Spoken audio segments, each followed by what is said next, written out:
Did you know that your body has its own sewage system? Hello and welcome back to another video of the Brainy Heart. Today, I'll be talking about the sewage system inside your body. Before I tell you the biological name for the sewage system inside your body, let me tell you what an actual sewage system does. So, sewage from your toilets, bathtubs, and sinks goes to a sewage plant, and this is done because the sewage travels through a series of sewage pipes, and then it is taken into a sewage plant, and the sewage plants are supposed to purify and make the sewage cleaner, and then that clean or purified sewage is going to be sent back into a water body. So that's basically a overall picture of a sewage system in the real world. Now, let me tell you the name of the sewage system inside you. It is called the lymphatic system. So, the function of the lymphatic system is to take leftover liquid from your blood, purify it, and then send it back into the blood. Let's talk about this more in detail. In the last video, I talked about plasma and how it contains all the red blood cells which contain the oxygen for your cells. So, when the blood comes into the capillaries, the plasma that contains the oxygen and everything diffuses into the cells nearby or tissues nearby. And when the tissues take in the oxygen and nutrients that the plasma provides the cells with, the cells or tissues provide a waste product. And this waste product mixes with the plasma, and 90% is taken back into the veins. But the remaining 10% is taken in by your lymphatic vessels.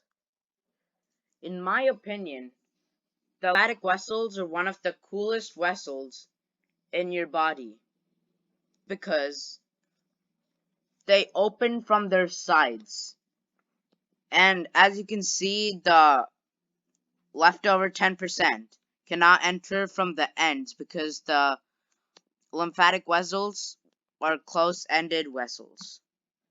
So when the remaining 10% of fluid is on the outside and right here, there's a lot of pressure building up on the outside, causing the sides to open up like gates.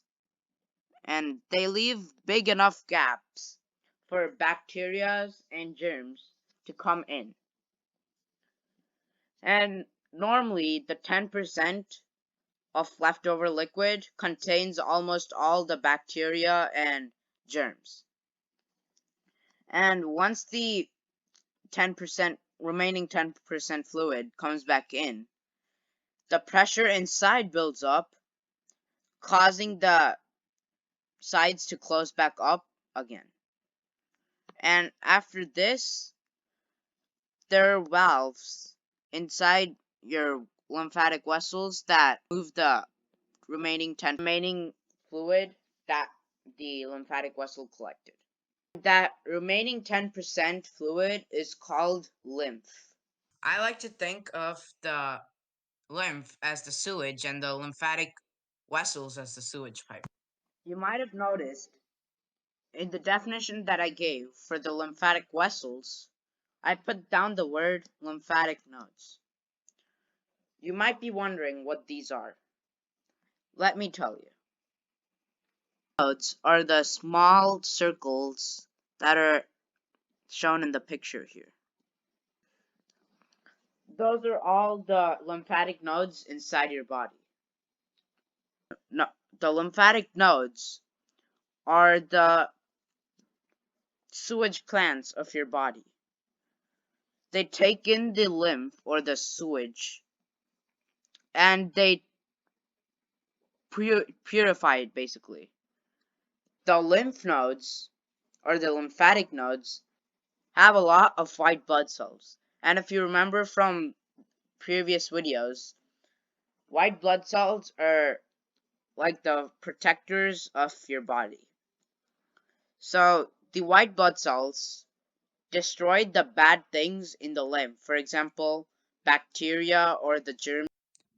And sometimes the germs or bacterias and viruses can get past these white blood cells, and this is what causes problems like cancer and the spreading of cancer and things like that. So the lymph nodes just purify the lymph, and then it is sent back to the neck.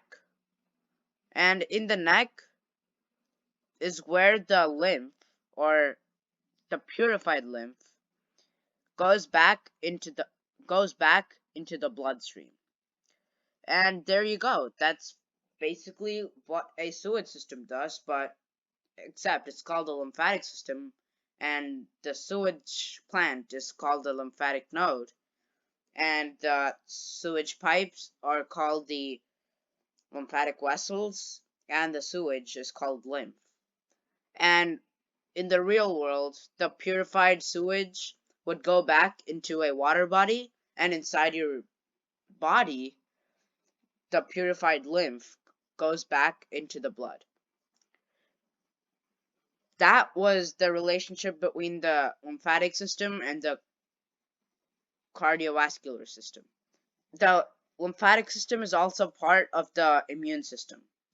And like any system, the lymphatic system also has its own set of organs.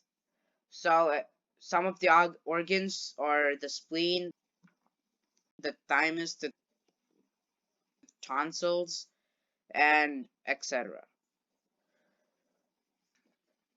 And we'll talk more about these organs in the next video. That was it for today's video. I hope you enjoyed the video and learned from it.